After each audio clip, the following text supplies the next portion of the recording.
Welcome to the PodFather podcast. You can find all our episodes on podfather.me. You'll find everything about me. You can scan the QR code or go to rycon.com where you'll find my 6 podcasts and all about my podcast coaching. And if you want to do a podcast, or I help with that as well. And if you're looking for virtual assistants, you can go to va.world. We do packages from $99, and also now we're doing websites as well from $300. So be sure to check that out. My guest is the host of More Than a Song podcast and has been podcasting since 2014. And the podcast is in the top 0.5%, so congratulations with that. A marketer by education and trade, she recently released her first novel, A Seat at the Table, where the main character is a young marketing entrepreneur. From Louisiana, USA, please welcome Michelle Nezat. Thanks for having me. I'm excited to be here. Yeah, no, I mean, I definitely enjoy, especially somebody that's, it's 11 years. And I mean, with the way the way the years are going, I don't know how you find it, but I think now it's like the toilet roll is just getting faster and faster. And then kind of we're halfway through the year already. And it's like you just blinked. We just celebrated New Year's Eve. And it's like, what's happening? Yes, I agree. So fast. Yeah. So I suppose let's kind of get your podcasting journey first, because, a lot of people, it was 2020 that a lot came into the game, but, there wasn't that many that were doing it in 2014.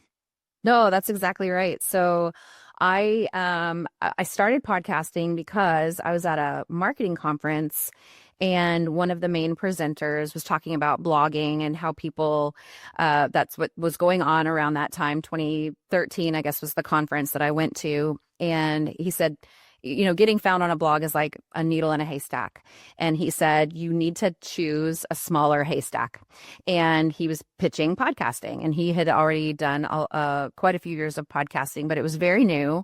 My podcast would be in the Christian and genre, and pretty much the only podcasters at the time were pastors, like churches, like taking their sermons and throwing them onto the podcast platforms and things like that. Not a lot of solo shows like what I was doing, or interview shows or anything like that. So at the time, there were only 150,000 podcasts in existence when I started my podcast. And of the Christian podcasts, only 18,000 podcasts in existence. So I had an idea of what I wanted to accomplish. I was thinking maybe a blog or a Bible study or something like that. But one of the things that drew me to podcasting is, so what I do on my podcast is I'll take Christian music that's playing on the radio that people are already listening to, and I grab a lyric or a topic or inspiration from that song, and I use that to inspire me to go study the Bible. And so I was like, how do I do this? It was podcasting was the perfect platform, because music is already audio, and then I could do my teaching that way. And it was great. It was a really small marketing conference with some people. Some of the main platform speakers were already podcasters. So I kind of floated my idea a little bit out there and got just some good affirmation from people that were already in kind of in that world. And so interestingly enough, I was at this conference and won a website template that kind of helped me get started. So I launched with a fresh website template and a podcast, read an ebook on how to get launched, and did everything that the guy told me to do. And that was February of 2014, launched with 3 episodes like they told you to do, try to get, seen on New and Noteworthy, which was a big thing at the time, on Apple Podcasts. It was iTunes at the time, and just has gone from there. So I've been a weekly podcaster since 2014. I have just a handful of what I would call encore episodes, where I would replay an episode. A couple of years ago, I went to bi-weekly because I wanted to write my novel. But I've just been very, very consistent over time. So when you do that over time, every week for 11 years, then you get 515 podcasts. I'm writing 516 now. So it's been a wonderful journey. And mine is a solo show. I do have an interest in interviewing people from time to time, but I didn't want to launch a new podcast, and I didn't want to do it all the time. So I kind of did like a Friday with Friends type bonus episodes. And so whenever I want to interview someone, I do that and I throw it out just in the same, More Than a Song podcast as a bonus episode specifically entitled Friday with Friends. I also throw that on my YouTube channel and things like that. So I'm able to kind of sneak those in every once in a while without having to create a second podcast or to really change mine up so much that my audience who was used to my template and my way of doing things would get kind of thrown. Excellent. And I'm just curious about copyright with the music you play. And the reason I ask is on my YouTube, my child, when he was at a school play, it got marked for copyright. My meditation, they just removed it because I had a healing sound kind of one. But I've heard of people, if you play it like more than a minute or something like that. So what's your experience with copyright? Yeah. So I actually asked that early on because, again, in this room with these marketers, and, one of the guys was like, I'm not an attorney, so you need to consult an attorney, but it really falls under the Fair Use Act. So I'm not using it as my background music or my logo or anything like that. I'm actually saying, hey, go listen to this song and I make commentary on it. So because I'm making commentary on it, you can use small portions of writings and songs and things like that, and it falls under the Fair Use Act.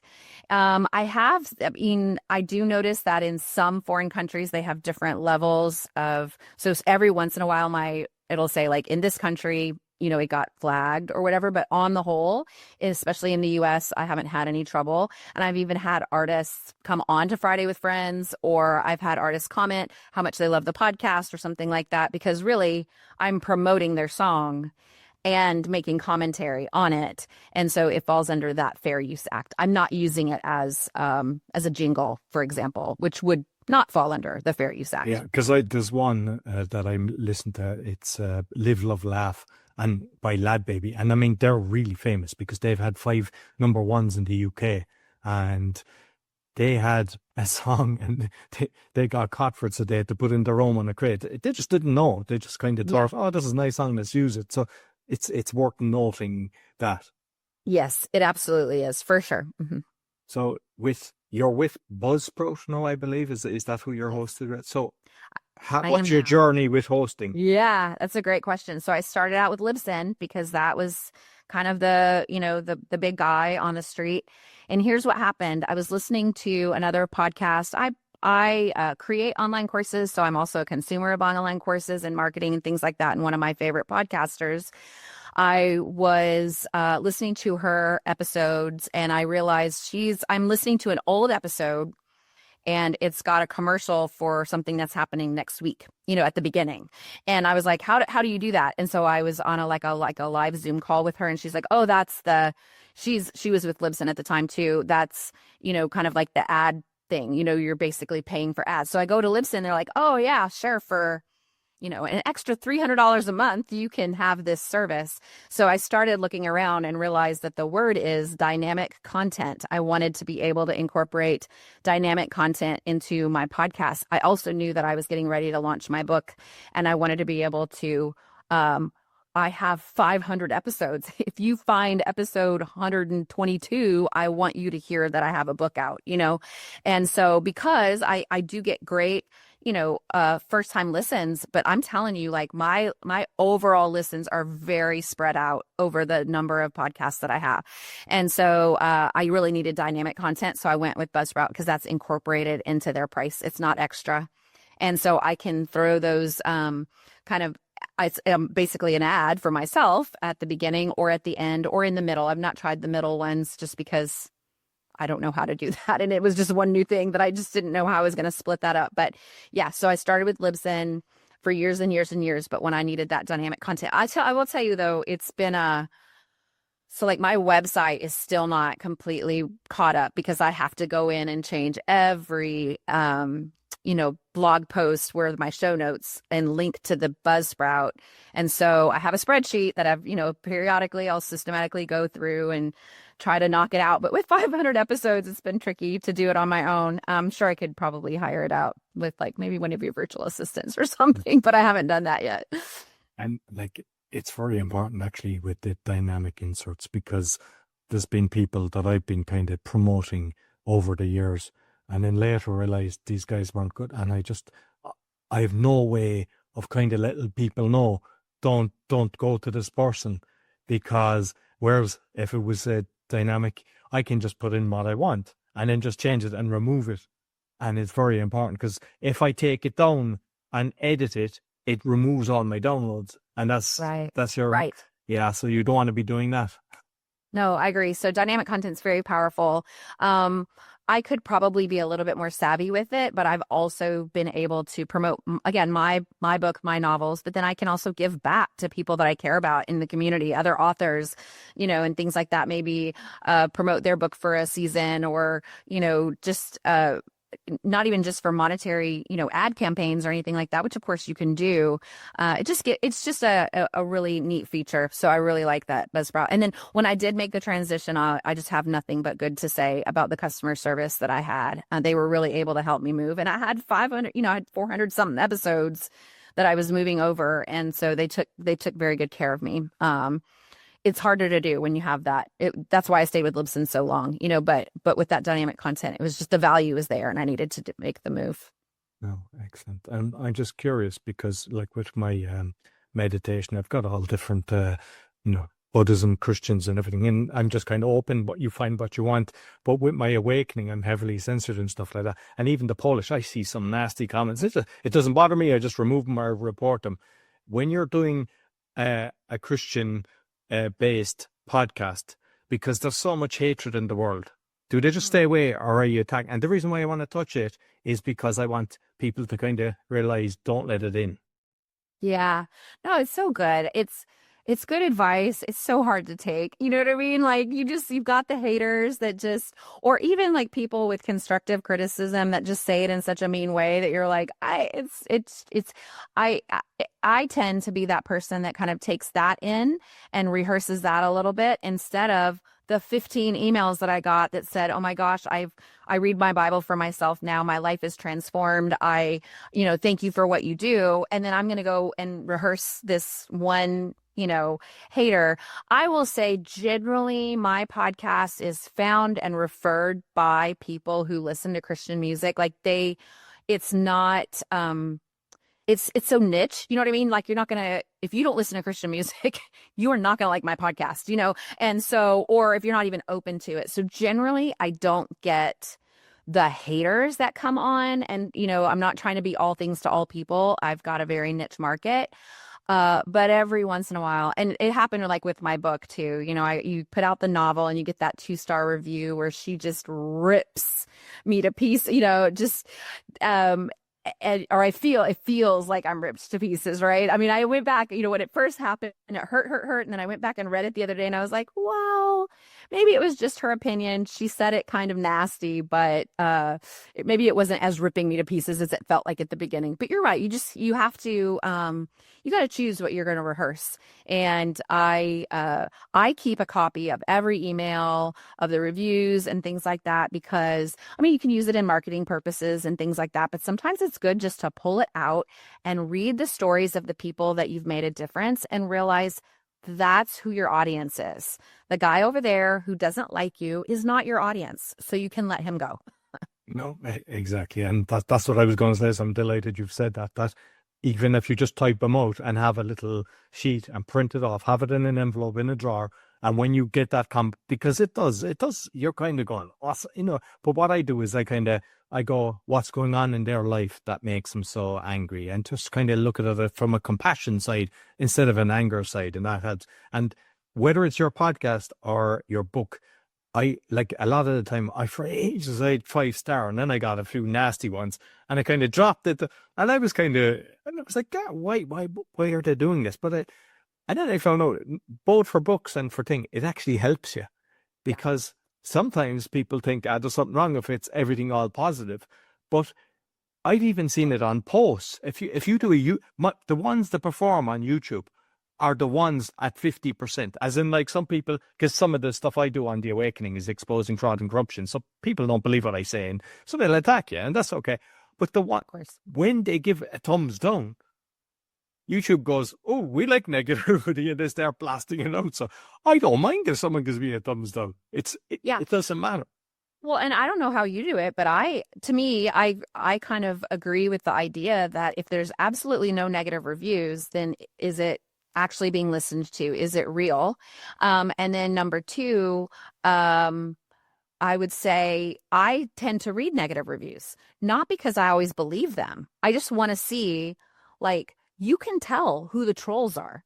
You know what I mean? Like, you can say, wow, this lady needed a nap before she, wrote this review. Or, okay, so I need to know that maybe this main character in the book might annoy me, and am I in the mood to read that kind of book or not? So I think it really helps you find your audience if people can be honest. And then that way people who are looking to read your stuff, watch your content, listen to your podcast and things like that, they can decide they can be big boys and girls. They don't have to be gaslit into believing that they're going to love everything that you put out. I like specific things, like not Michelle is great and I just love her or whatever, but I like how she shares Bible interaction tool exercises. I like how I can, this is very practical, or I'm never going to read my Bible the same again, or man, I've harnessed the power of Christian music to help me remember the things I've studied. Some of the things that I say on the podcast over and over again end up in my reviews, and I'm like, yes, they're finally getting it, so yeah, don't be afraid of the negative review. Let it go. And then also realize that it will help you find your people, because that's really, you want to find the people that you can impact, that you can, not just a bunch of people who are going to agree with you. That's not what I want either. I'm out for transformation. And I've had listeners who will challenge, because I'm a Bible teacher, right? So there might be some interpretation in there, and they'll be like, I don't know if I agree with that. Or, or you said this one thing and really I'll say like, it's never mentioned or whatever. And they'll say, actually it's mentioned here. And then I'll have to go, oh my gosh, you're right. And I'll put it out, so sometimes negativity is actually feedback that can help you refine your message, help you find your people. If you find that you're all over the map and people don't really know who you are and you can't find your people, then you're probably trying to be too many things to too many people. And you should kind of, like the riches are in the niches, kind of focus down what you're trying to accomplish. Be really clear on, I think in the marketing world, they call it your avatar. Who are you writing to? Who are you speaking to? But be really clear on that, so that, if your avatar is a 35-year-old male and the 55-year-old female doesn't like what you said, well, that's okay, because she's really outside of your niche, Yeah. And just on, say, the reviews, like for courses or anything, I do the same. I go in and look at the negative. And yeah, when someone has got anger issues, but there's some they give really, and just recently I said, because I kind of allow maybe 2 to 5% of negativity, because you just have that. That's just the way it is. But so if you look at this 95% positivity, usually you're good to go. But when it's kind of mixed, I go into the negative ones, and based on the comments that they made, I knew this wasn't for me. Whereas if I went into the top, there's no way I would have known. So they stated exactly, it was for an AI agent, exactly how it's done and the level. And I was like, okay, no, this isn't for me. They're promoting something that's different. So you can help yourself by actually doing that. So. Yeah. And just remember, again, I know it feels personal when it's negative for you, but what it will really do is help you find your people. Because honestly, they want you to be their biggest, like you want to attract people who are going to be your biggest fan. You want to attract people who are going to say, you have to listen to this podcast, or this episode, or this whatever, this really resonated with me, or this really taught me something. And so again, that negative will help you kind of help your people find you too. Yeah. And I think the funniest thing is sometimes you go to bed and there's someone has a bad comment, and it's the people that are actually your people will start defending it, and then there's a big thread, and you're like, wow, I wasn't even part of this conversation, and they're just shouting at each other. But yeah. So with you say like we look at the kind of monetization, because I know that a lot of podcasters, they're trying to monetize. So you mentioned courses, so you might just touch on the monetization, how you've kind of. So for me, mine was really kind of like a hobby slash ministry to get, at the beginning. It also helped me kind of refine exactly what I'm most passionate about. I spent a lot of time deciding on what not just like my tagline, but like what am I about? So it helped me decide what I was going to do. I've pretty much followed the same template on my podcast all these years, and I want to keep it free. And I really don't want to add ads. I've never said I would continue to be ad free. I've never promised that, but in my heart, I just kind of wanted to be ad free. I But what I do want is I think that there's value in like online Bible studies or books or things like that. So I'm like, that way I can build all this trust and add value to your life for free. And then when I do come out with a book, hopefully you'll buy it, right? And so that's kind of been my premise. And so I came out with my novel in October and I've had some great success. I will tell you this.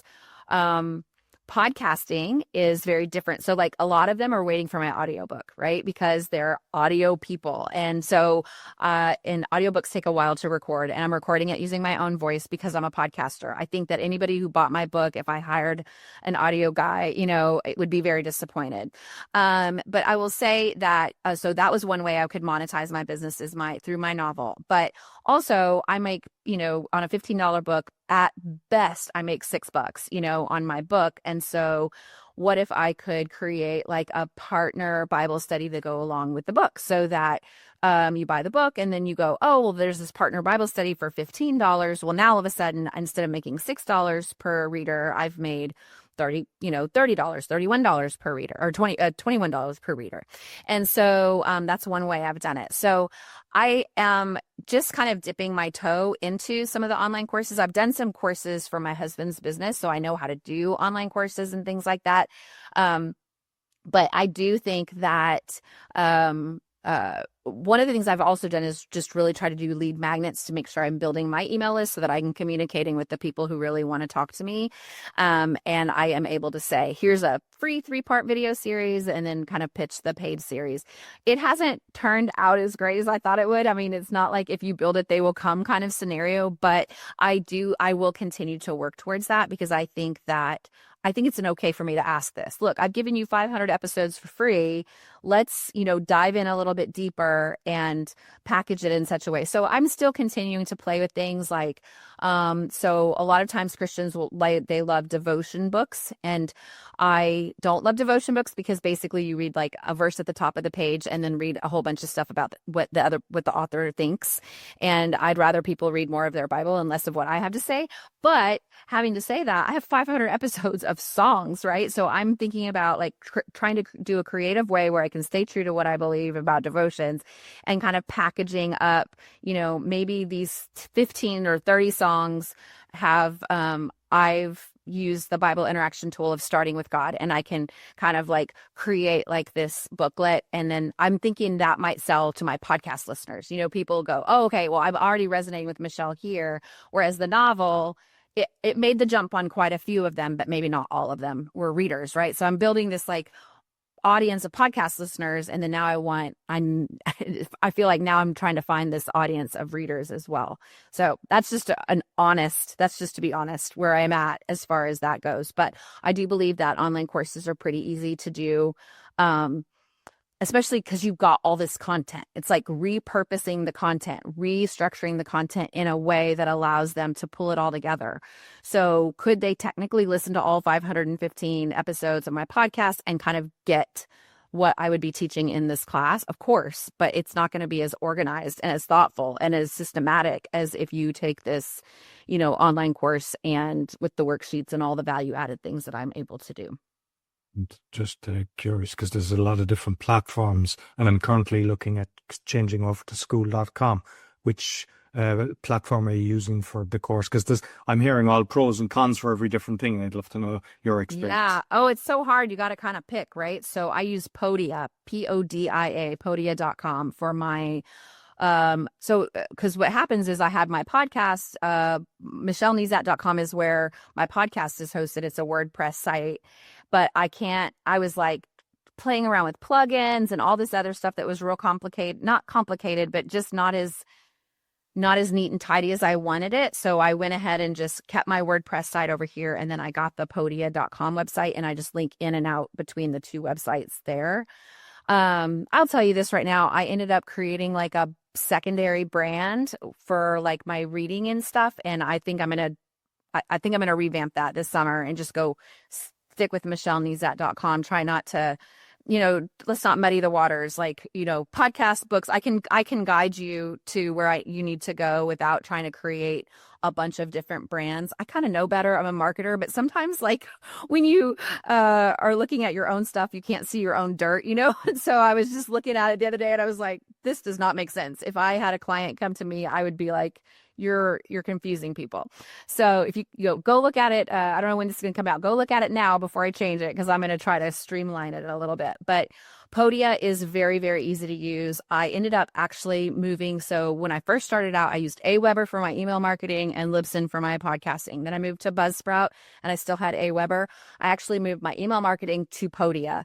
And so Podia is where my email marketing is, my online courses. It just gives me a way to do like those email delivery things. So one of the lead magnets that I do is I do an episode guide for every episode so that they can kind of follow along with like if they want to study their Bible the same way that I did on the episode, here's a guide that it's like a little worksheet that walks you through it. And so if you go to MichelleNezat.com/515 download, you give me your email and I email it to you through Podia. So the email delivery is through Podia. My courses are through Podia. So all those kinds of products, whether it's digital downloads or courses or anything like that, is all done in Podia right now, and my email marketing as well. So that's actually worked out pretty good. That was another transition. That's the thing. Like when you're kind of building something for so long, to transition, it's expensive in time, as well as trying to find a money solution, but sometimes it's worth it. You just have to know, you have to be in a position to kind of really commit the time. So, for example, my episode downloads, I have not transitioned all of them over yet. And so I've got another spreadsheet doing that too. I mean, so like slowly but surely kind of like pushing those over. And I don't have 515 episode downloads. I just started doing that kind of like when I went 2 years ago, when I went to start to bi-weekly. I kind of felt bad that I wasn't giving my audience as much value. So I was like, okay, well, I won't do an episode every week, but for every episode, I'll have an episode download guide, So I started doing that, but it's transitioning is difficult because it just takes so much time, but sometimes it's worth it so that you can really streamline and do what you want to do. No, exactly. And Podia, then, is that a kind of yearly thing that you pay, or is it a monthly? What's the price? It's monthly. Mm-hmm. They have an annual package, but I'm paying monthly. Mm-hmm. And then like on the email side, there's like, as you get more subscribers, there's different packages, that cost a little bit more as it goes up, but it was very reasonable, and they seem to add a lot of features all the time. And so I've been very pleased with it, and customer support has been very good there too. So. And it's really like on the website side, it's like a really plug and play kind of beautiful thing. So like I was able to like create my books page, and I I did like a video trailer for my book. I put that there. I've got the little blurb. I've got you can buy links out to Amazon and Barnes and Noble and all that stuff. It's a plug and play. Here's what people are saying about it. And then, down below, here's how you get the free, first 5 chapters for free. Here's the book guide. All those things are like, deliverables that are kind of within Podia. So it's been very nice, and it's somewhat seamless. It looks a little bit different than my main page, but not so different that it's a little bit confusing right now because it's a different brand, but I'm going to fix all that. try to make it match as much as possible. Yeah, no, because it's a hard one, because sometimes people are trying to put everything, but the reality is when you're the podcaster, and it's you, the brand, and that's what I started doing as well, and kind of putting everything into me. So now I've got my own name, RightCall.com, and I've got everything, my podcast, all the businesses and everything, because when you're everywhere, you have to edit everywhere, you have to be everywhere, you have to market everywhere, and it's a lot of work. Yeah. And that was one of the advice that I got early on at that marketing conference way back in 2013. He was like, you can do whatever you want, but I've kind of stuck with my name as my brand. And then that way, if I do want to try new things, if I do want to, branch off from the podcast, it's not morethanasong.com, right? It's MichelleNezat.com. I've got more than a song. And if I want to add a new podcast, I can. If I want to write a book, I can. If I want to, do these things, I can. So some of that is just also just trying to realize like when they come, is it easy for them to find the things that they want to find on the website? I'm really pleased with what I have. I just think that I could, tweak it a little bit more. And I'm very pleased with Podia, like I said, because I can get those deliverables out, and I've got the email campaigns and all that other stuff. So like I just did an ad partnership with an online magazine called The Pearl, and they basically did a book giveaway for me, right? So they marketed it out to their email list. Hey, sign up for a book to win a copy of A Seat at the Table. And they also did an ad campaign. So they marketed it to their list and then did an ad campaign. And at the end of it, I got 400 new subscribers.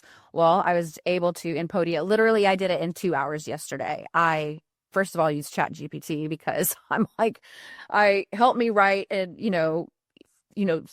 21 days of emails of, like six emails, I think is what I ended up doing over 21 days. And here's the details of what I want to say. And here's what's going on. And it, just did it. And then I had a substantive changes on one email, but mostly just minor tweaks. And it was just the reminder of don't forget to put links to this and this and this, so I copied, pasted, set the links to live. I imported the 400, new people and set up the email campaign in 2 hours yesterday. That's excellent too.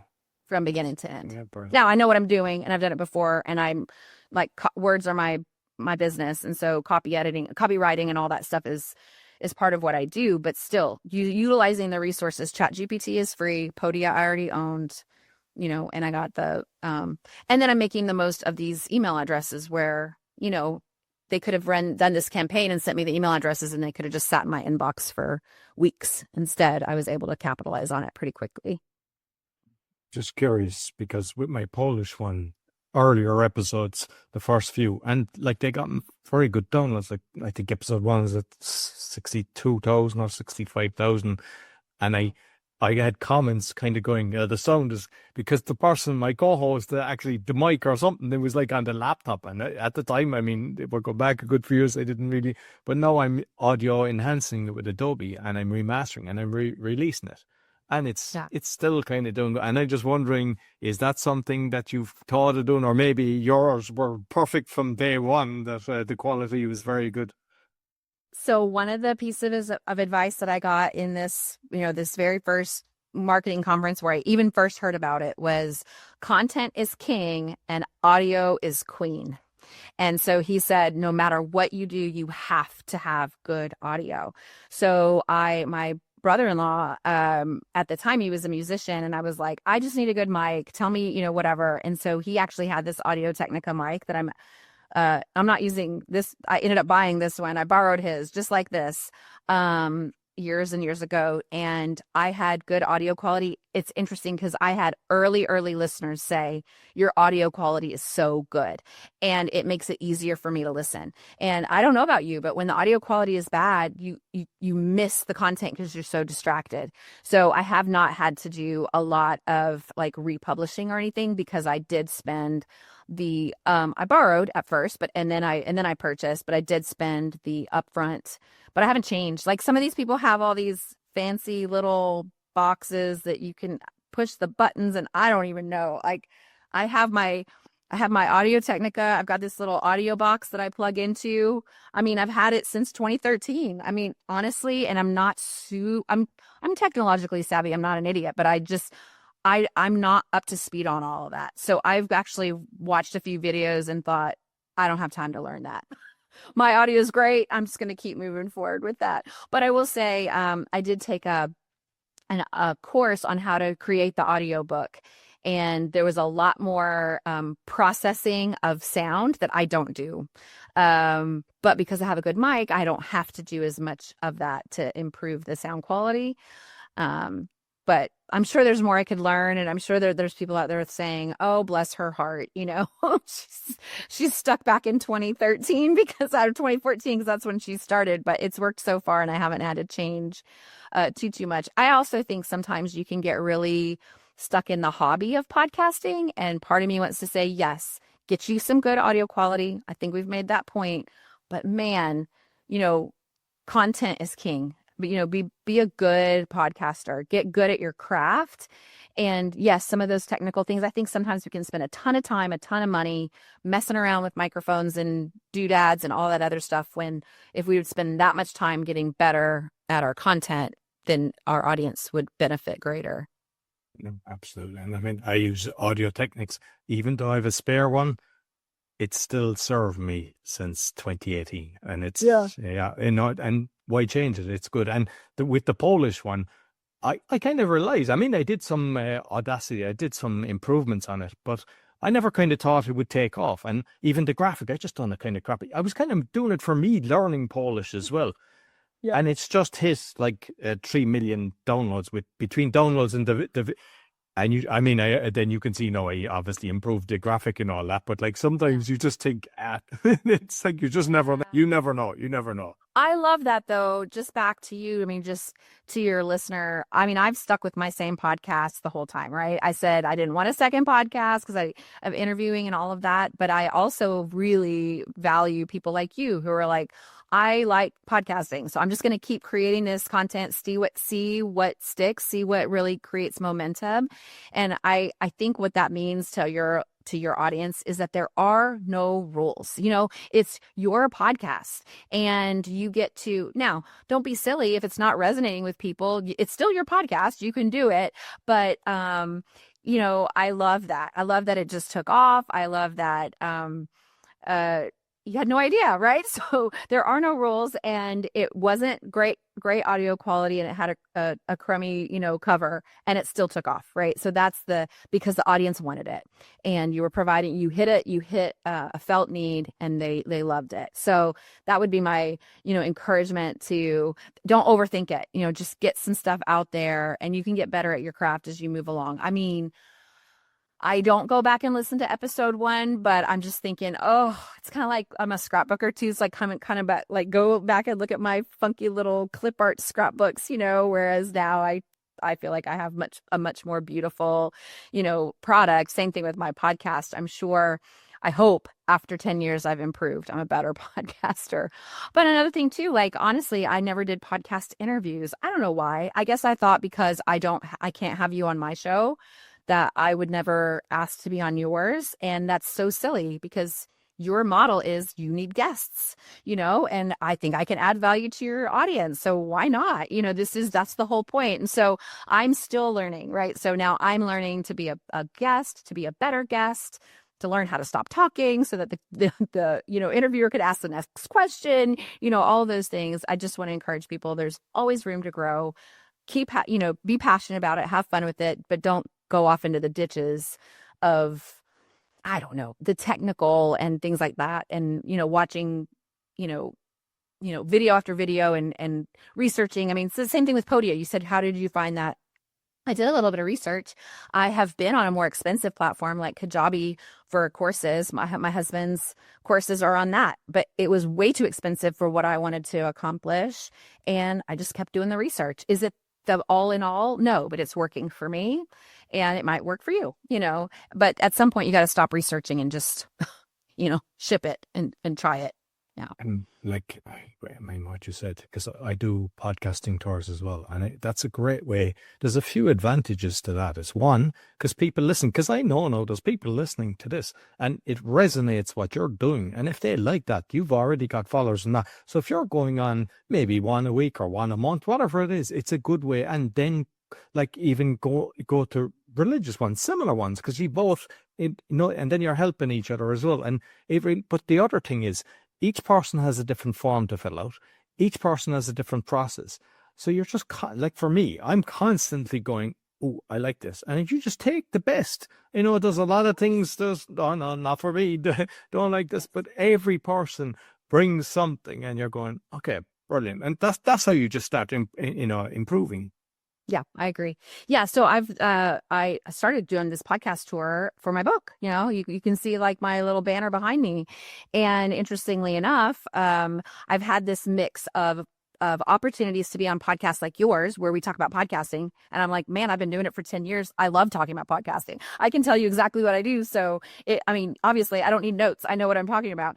And so that's been really fun. And I hadn't even thought about that. And then I've been on other shows where I thought we'd get to talk about the book, and they really just wanted to talk about my podcast because they were just so intrigued, or they listened to it and they loved it. And I was like, well, okay. I mean, still, I can, maybe get people who follow the podcast, and eventually I sell the book. And then I got others that just totally let me talk about the book and all that. So it's just been a unique experience for me. And I have thoroughly enjoyed it. And it's like you said, none of it's wasted, because you continue to become a better guest. You, like you say, learn from their processes. I'm 100% about that. What kinds of questions do they ask? What kinds of forms? What's their process? How easy do they make it? Do they use Calendly? Do they use, like, what kinds of things do they, what kind of things do they use? And so I've learned a lot too. You're 100% right. So the more that you're out there and participating in this community, and I would just say a podcast community, they love each other. Like, we constantly want to support one another. I had someone there when I first started. I love giving back to the podcasting community to say, this is a very valid, exciting platform to get your content out. And I say, go for it, whatever I can do to encourage you to make it happen. And just keep learning, keep learning from the experts like this, just keep listening and keep hearing their stories and try new things and get out of your comfort zone. Like I finally had to with becoming a guest and all that. So.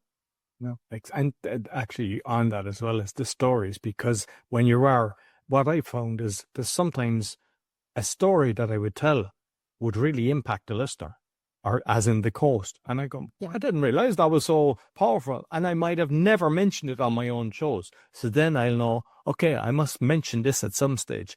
And Yeah. I've learned that, and I thought that's very beneficial. What I have is written down here is to talk about your book, because because it's important. So I mean, we know the name, but like you might let people know what exactly it's about.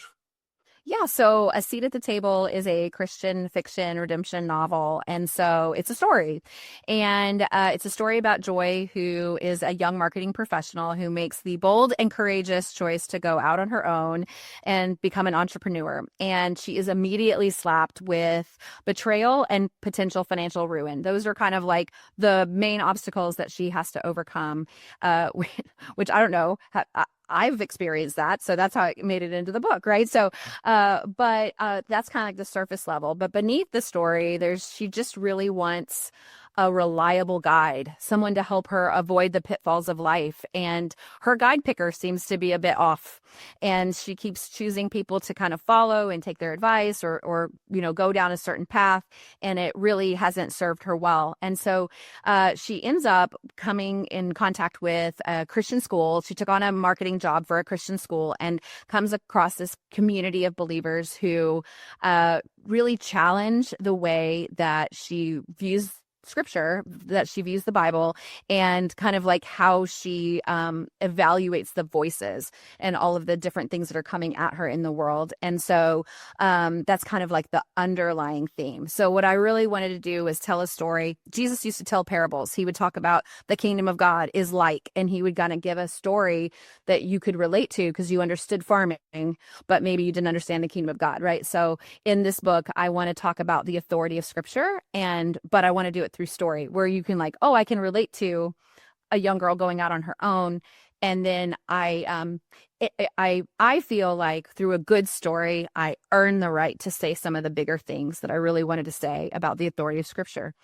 And it's so funny that you mentioned the previous thing that you mentioned, which is like you tell a story and somehow it resonates and you go, oh my goodness, that was so good, I'm going to use it again, right?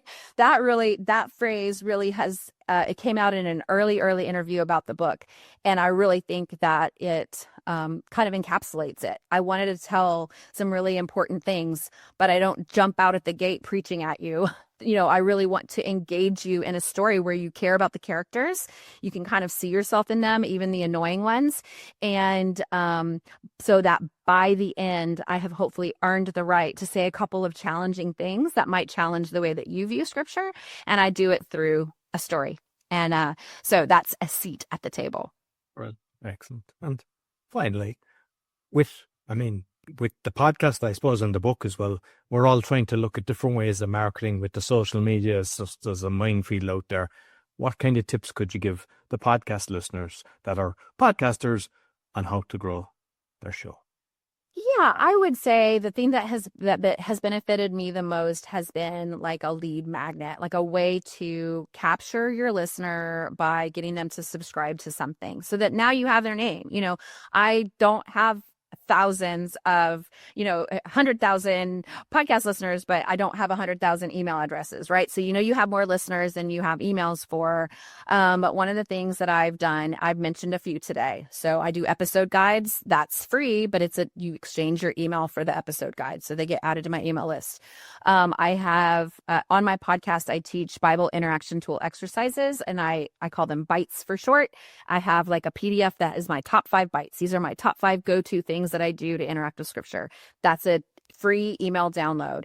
I have done a 30-day music challenge where you listen exclusively to Christian music for 30 days. You get an email every day that has a short key thought, a 1-minute video, and then a link to additional resources if you want to go deeper.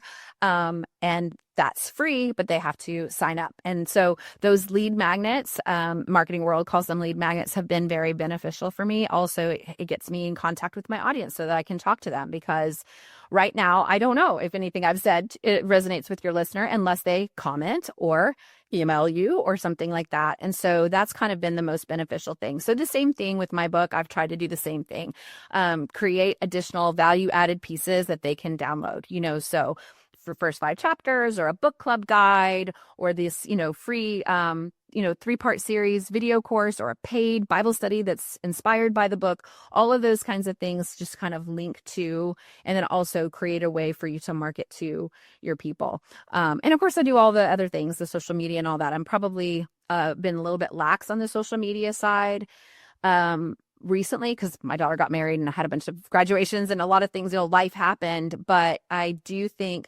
also this, trying to get your, sharing audiences by getting on other people's podcasts and blog posts and things like that. So just all the organic things that you can do. But by doing it, you still have to have a way for them to interact with you. So in a minute, you're going to ask me, how can people get in touch with you?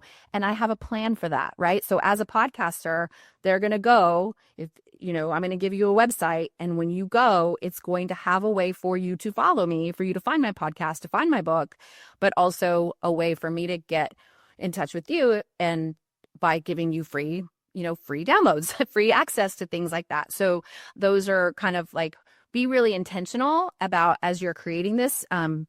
It can just be a hobby. It can just be information that goes out into the world and impacts the world. And I think that's fine. But if you want to build a platform or a business or anything around it, then don't wait to start capturing those emails. I'm just curious because I get different answers for this one. When you don't, because you can check your open rate and everything. And sometimes there's people, they subscribe, but then they don't open it. A lot of people say they keep it because they want to have it, and there's others because they want to have a proper open rate. And if somebody's not looking at it for a couple of years, do you trim your list or do you just leave once they're in, they're in? I have not done the official trim, but I do see the value in it. I just haven't done it. I'm not against it. I just haven't done it. And I will say, maybe I did a trim at one point also too, because if you've got people who are not really engaging, again, those aren't your people. But then also part of the reason why I kind of leave them in is that I ended up doing an email the other day to a podcast episode that someone was like, I've gotten your emails for 4 years and I have never opened it, but I opened this one because that topic resonated with me. And so I'm like, if I'd have trimmed her out because she hadn't opened it in 4 years, then all of a sudden I say something that she needs to hear. So I err on the side of just like letting them stay. But I am not philosophically, I'm not against trimming it out because, especially because you pay, for leads, like you pay for email addresses. So if you are bumping up against like like it's going to cost you an extra $20 a month to go to 5,000 or extra, $100 a month to go to 100,000 or whatever, then, it's worth trimming it out just so that you can, be in front of the people who are actually looking at your stuff, because if they're not even opening it, they're not buying your book from that email anyway, so yeah. Exactly. listen, thoroughly enjoyed it. You might let the list, as you mentioned yourself, I'm asking you now, how can I find you? Yeah. So if you go to michellenezat.com/unlock, I have put together some freebies for your listeners because I do want you to get some value out of this conversation. And I do want to say thank you. And so in that, you're going to have a link to my podcast. You're going to have links to all my socials if you want to follow me there. And also a link to my book and some free resources as well. And other podcasts that I've been on tour with just to kind of see where I've been. And as I mentioned before, a couple of those are podcasting shows. So maybe you can go on there and we talked about something different, because this was very different than, you asked different questions than other podcast hosts have asked as well. So it's always beneficial. No, thanks. So michellenezat.com/unlock. Perfect. I'll make sure I put the link button, the audio in the video. Thank you very much, Michelle. Thank you so much. I loved being here. So that's all for the PodFather. Find all our episodes on podfather.me. Scan the QR code, you'll find my 6 podcasts, along with all my coaching and everything, or go to roycon.com. And if you're looking for a virtual assistant, go to va.world. Sure to give us a thumbs up, 5-star rating, share with your friends. And when you check out Michelle's podcast, do the same thing, because it all helps. And the same with the book. If you get a book, give a nice review. Until next week, take care.